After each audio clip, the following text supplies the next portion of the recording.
नमस्कार. आपण पाहताय भारत सत्ता लाईव्ह. सध्या विधानसभा निवडणुकांचा माहोल सगळ्या राज्यभरात सुरू आहे.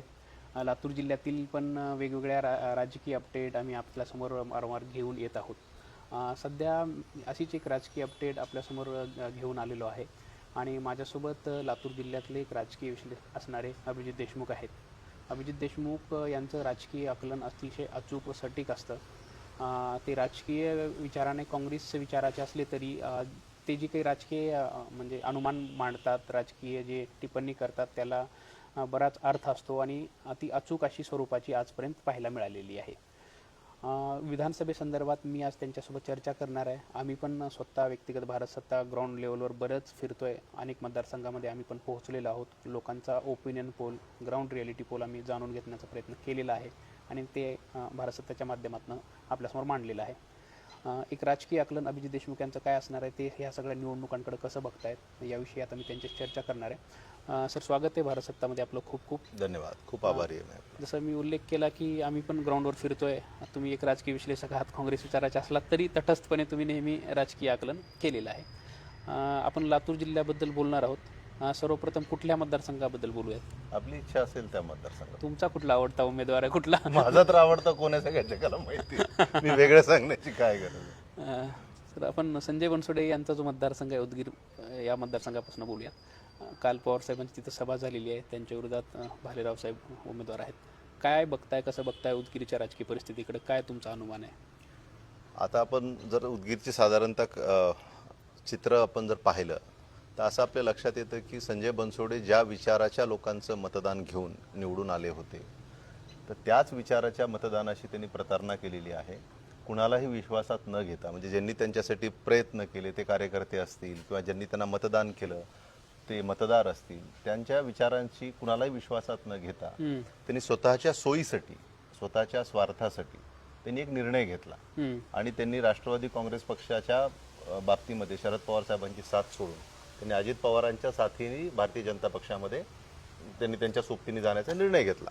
आता एक प्रकारे ते राष्ट्रवादीचे जरी उमेदवार असले, अजित पवार पक्ष, आता ते गंमतच झाली आहे, अजित पवार पक्ष, शरद पवार पक्ष असं म्हणण्याची दुर्दैवाने आपल्यावरती वेळ आलेली आहे.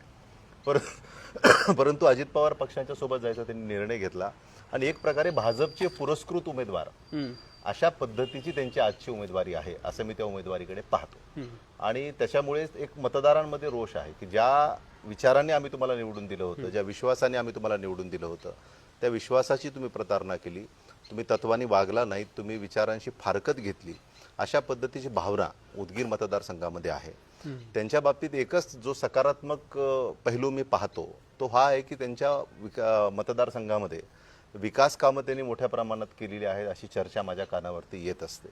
परंतु माझं वैयक्तिक मत असं आहे की आपण काय काम करतो याच्यापेक्षा आपण का काम करतो हे पण खूप महत्त्वाचं असतं. आणि आजकाल राजकारणामध्ये दुर्दैवाने फक्त उदगीरपुरतंच मी बोलत नाही, अनेक ठिकाणी असं झालेलं आहे की विकास कामं आणली का जातात याच्याविषयीच प्रश्नचिन्ह उभं राहावं, याच्याविषयीच एक संशयाची भावना निर्माण व्हावी, अशा पद्धतीचं कामाचं वाटप करताना जी अर्थपूर्ण चर्चा समाजामध्ये आमच्याकडे माध्यमांमध्ये येते, त्या अर्थपूर्ण चर्चेनंतर असं वाटतं की ह्यांनी ही कामं स्वतःसाठी आणली का जनतेसाठी आणली, हा प्रश्न पडावा अशी परिस्थिती आहे. आणि त्याच्यामुळे त्यांच्याबद्दल या सगळ्या गोष्टी जरी गृहीत धरल्या, त्यांनी केलेली कामं हे ते गृहीत धरली, तरी आज अटीतटी किंवा नकारात्मक मतदारसंघामध्ये भावना का आहे याचं आत्मपरीक्षण खरं तर त्यांनी स्वतःच केलं पाहिजे की मी एवढं सगळं केलं असं मी दावे करतो आणि हे दावे केल्याच्या नंतर सुद्धा ही माझ्याबद्दलची भावना मतदारसंघात का आहे किंवा आज मी अतिटतीवरती येऊन का थांबलेलो आहे. त्यांनी जी काही भूमिका घेतली त्याच्याबद्दलचा जो काही निर्णय होता तो जवळपासचा निर्णय लोकसभा निवडणुकीमध्ये मतदारांनी मतदान करताना उदगीर विधानसभेच्या बाबतीमध्ये दिलेला आहे. आणि त्याच्यावरती आता भालेराव कशा पद्धतीने त्याचा फायदा घेतात हे या निवडणुकीचा उदगीरमधला निकाल ठरवणार आहे. परिस्थिती कितीही आपल्या बाजूने सकारात्मक असली तरी ती आपल्या पदरात पाडून घेण्याचं कौशल्य हे उमेदवारी मिळालेल्या उमेदवारामध्ये असलं पाहिजे. आणि भालेराव 10 वर्षे त्या मतदारसंघाचे आमदार होते, त्याच्यामुळे तेही काही असं कच्च्या गुरूचे चेले नाही आहेत किंवा नवीन नवखे असे ते उमेदवार नाही आहेत, ते खूप अनुभवी उमेदवार आहेत. आणि त्याच्यामुळे या सगळ्या परिस्थितीला आपल्या पदरात कसं पाडून घ्यायचं याचं कौशल्य निश्चित त्यांच्याकडे असेल. आणि त्यांना शरद पवार साहेबांच्या विचाराच्या मतदारांचं पाठबळ हे त्या ठिकाणी लाभणार आहे आणि त्याचा फायदा ते निश्चित करून घेतील आणि काँग्रेस पक्षाचं सुद्धा मानणारा जो मतदार आहे या जिल्ह्यामध्ये तसा तो उदगीर विधानसभा मतदारसंघात सुद्धा आहे. आपल्याला माहिती आहे की जळकोट तालुक्यामध्ये तर काँग्रेस पक्ष अतिशय सशक्त आहे आणि तशीच परिस्थिती कमी जास्त प्रमाणामध्ये उदगीरमध्ये आहे.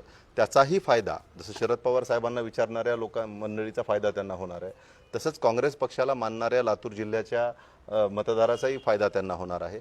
साखर कारखानदारी आणि ऊस उत्पादक शेतकरी हा पण एक खूप महत्त्वाचा घटक आहे. आपल्याला माहिती आहे की काँग्रेस पक्षाच्या विचारांनी चालणारा एक कारखाना त्या परिसरामध्ये आहे, त्याला लागून परत जागृती आहे. या दोन्ही कारखानदारीच्या माध्यमातून लाभ ज्या शेतकऱ्याला आर्थिक लाभ मिळालेला आहे किंवा एक सशक्तीकरण शेतकऱ्याचं झालेलं आहे त्याचाही लाभ भालेराव यांना मिळणार आहे.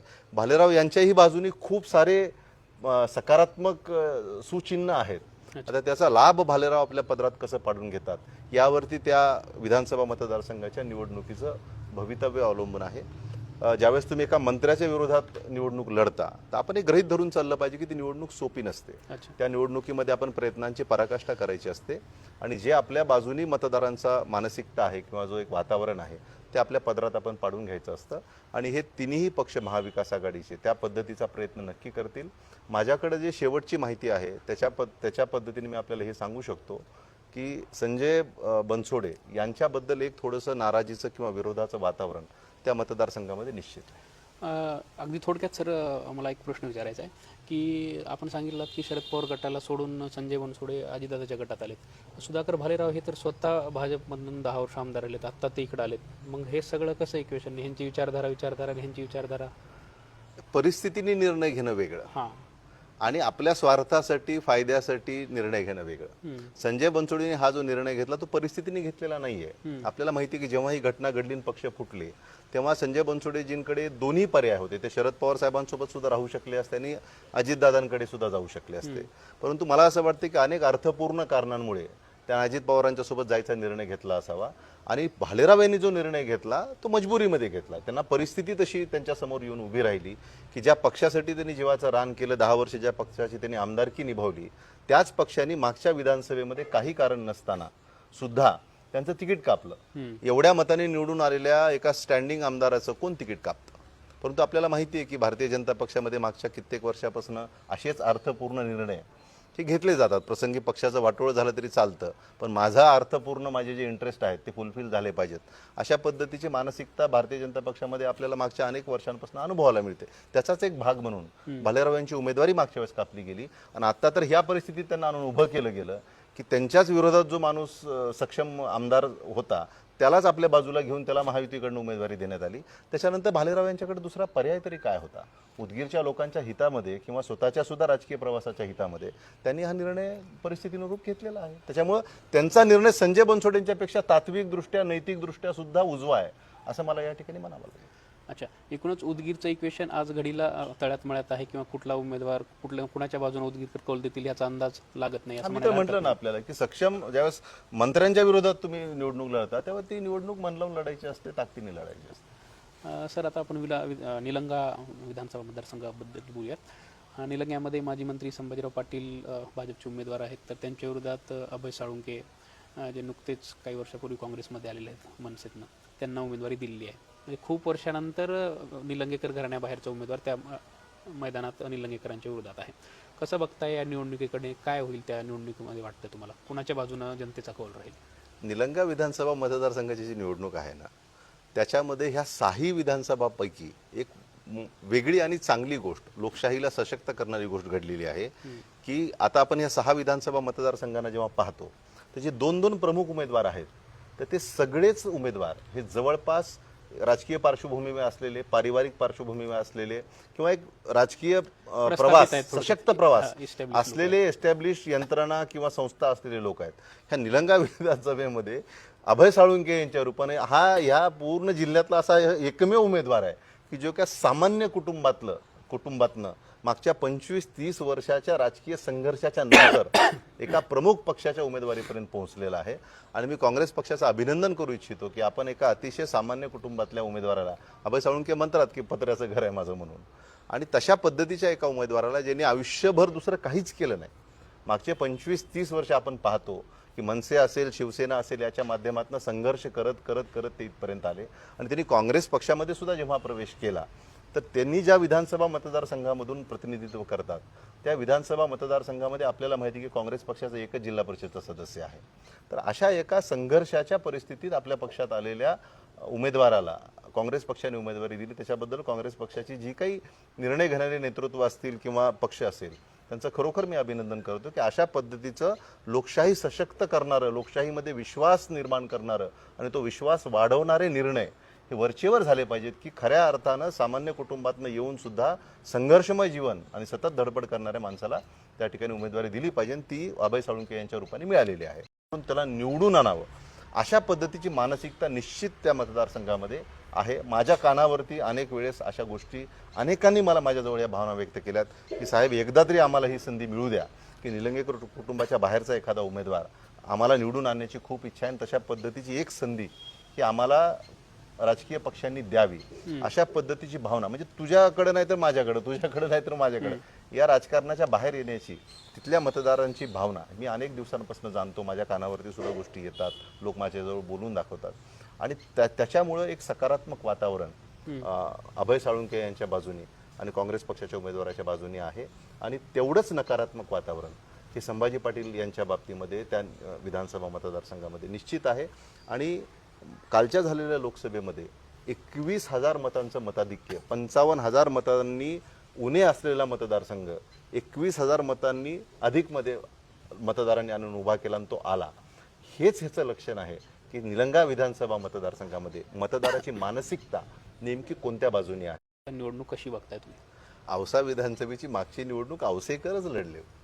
लातूरकरांचा काही फार त्याच्यामध्ये विषय असेल असं मला वाटत नाही. कसं असतं की मदत करणं, मदत न करणं आणि विरोध करणं हे 3 टप्पे असतात. बरोबर आहे. आता मदत ही अशी गोष्ट आहे की जी तुम्ही मला मागितली ते मी तुम्हाला करू शकतो.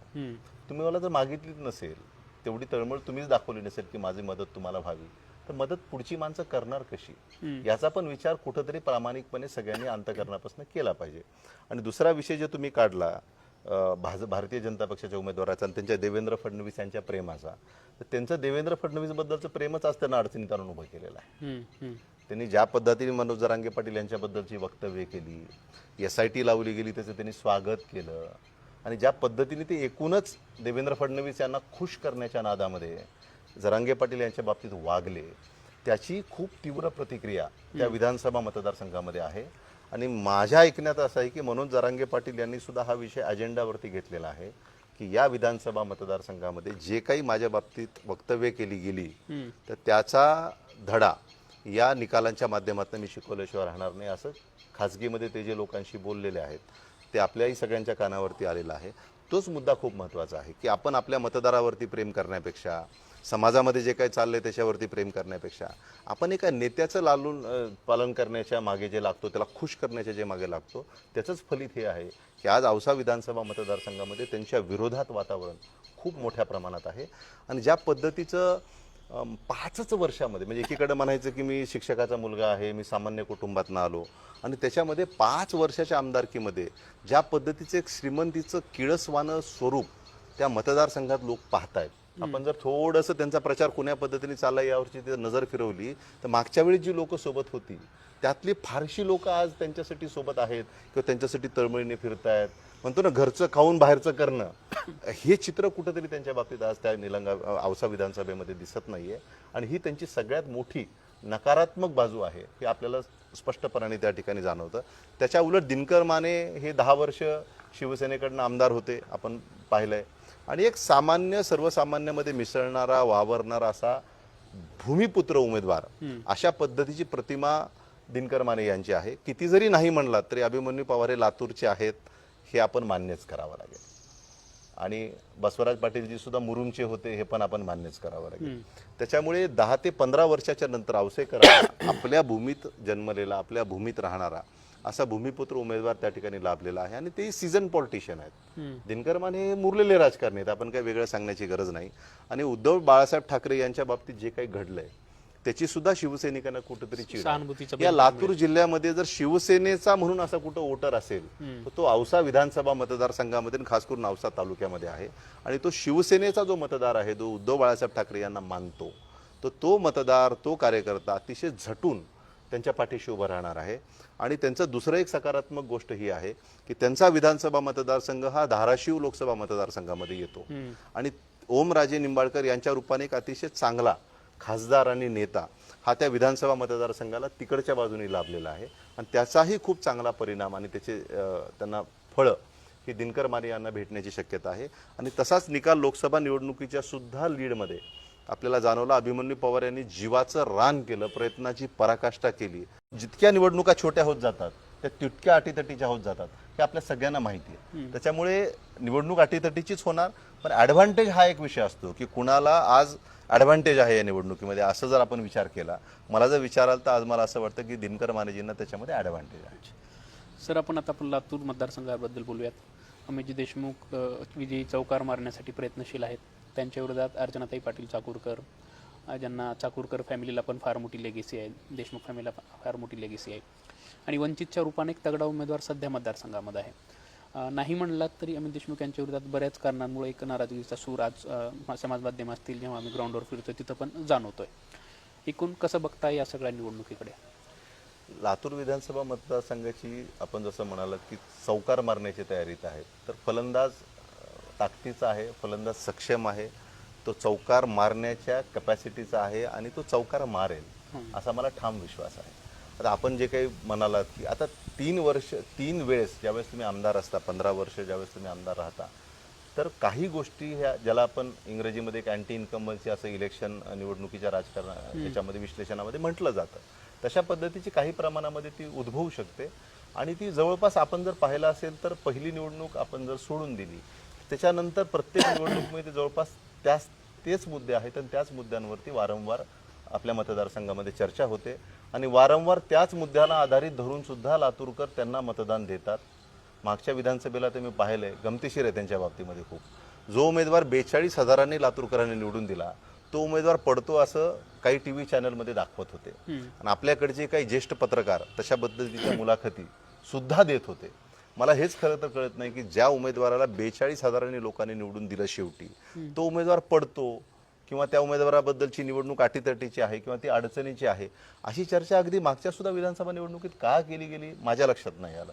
कारण की एवढा मोठा एखाद्या 5,000 निवडून आला असते, 10,000 निवडून आले असते आणि तुम्ही अशी चर्चा केली असते मी समजलं असतं.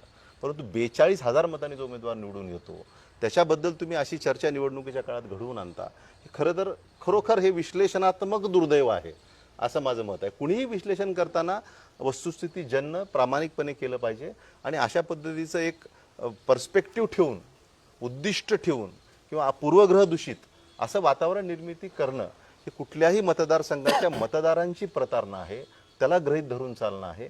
आणि त्या मतदाराला राजकीय काही स्वतःचं मतच नाही आणि आम्ही म्हणतो तेच मत त्याचं मत आहे आणि त्याच्यावरती आम्ही आमचं मत लादणार, अशा पद्धतीचा प्रयत्न कुठंही कुण्याही लोकशाहीमध्ये किंवा कुठल्याही मतदारसंघामध्ये कुणीही करू नये. आणि दुर्दैवाने मागच्या विधानसभा निवडणुकीत पाहिले की 2 ज्येष्ठ पत्रकार जबाबदारीने बोलत होते टीव्ही चॅनलला की असं असं होईल म्हणून. मला वाटतं ह्याच्यामध्ये सुधारणा झाली पाहिजे. आपण प्रामाणिक मतं आपली व्यक्त केली पाहिजेत आणि जर राजकीय आकलन आपलं कमी पडत असेल, आपल्याला अंदाज येत नसेल, लातूरच्या मतदारांची मानसिकता जर आपल्याला कळत नसेल, त्याच्या मनात भाव काय आहे हे जर आपल्याला कळत नसेल, तर मला असं वाटतं की आपण थोडीशी स्वतःमध्ये प्रगल्भता आणण्याची गरज आहे. आपण स्वतःच्या विचार करण्याच्या दिशेमध्ये थोडीशी योग्यता आणण्याची गरज आहे असं मला वाटतं.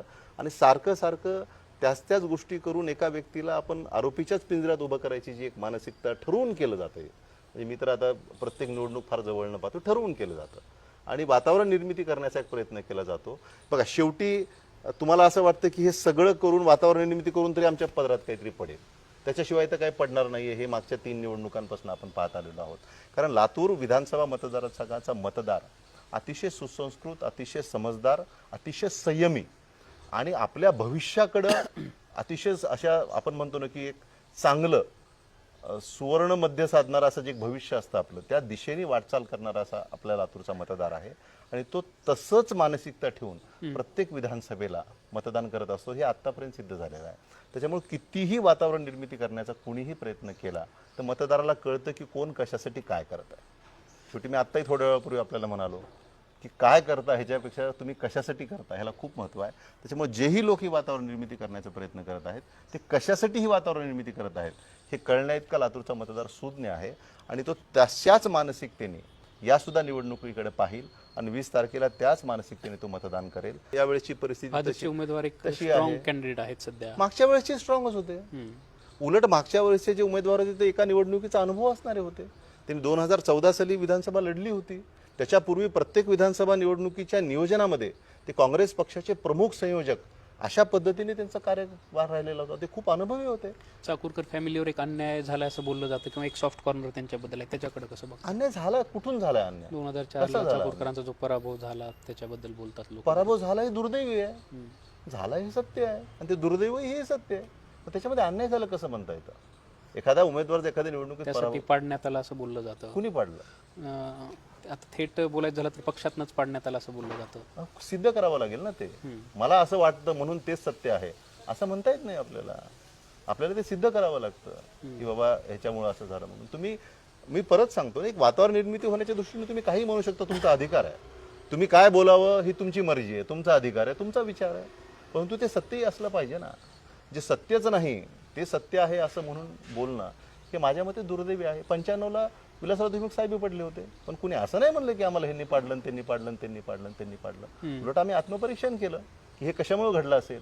आम्ही मतदारांपर्यंत गेलो, मतदारांना आम्ही आश्वस्त केले की काय आमच्याकडनंच काहीतरी चुकलं असेल. तुम्ही तर एवढं आमच्यावर इतक्यांदा प्रेम केलं आणि इतक्या भरघोस मताने तुम्ही निवडून दिला, आम्ही तेवढं चांगलं राजकारण केलं. तुम्ही एकदा एक निर्णय आमच्या बाबतीमध्ये घेतला तर तो आम्ही स्वीकारतो. आमच्या ज्या काही तुम्हाला आमच्याबद्दल काही म्हणणं असेल ते आम्ही दुरुस्त करतो. आणि तशा पद्धतीने एक सकारात्मक दृष्टिकोन घेऊन 99ला पुढे गेले आणि त्यांना मतदारांनी 84,000 मताच्या भरपूर मतदायिक्याने निवडून आणलं.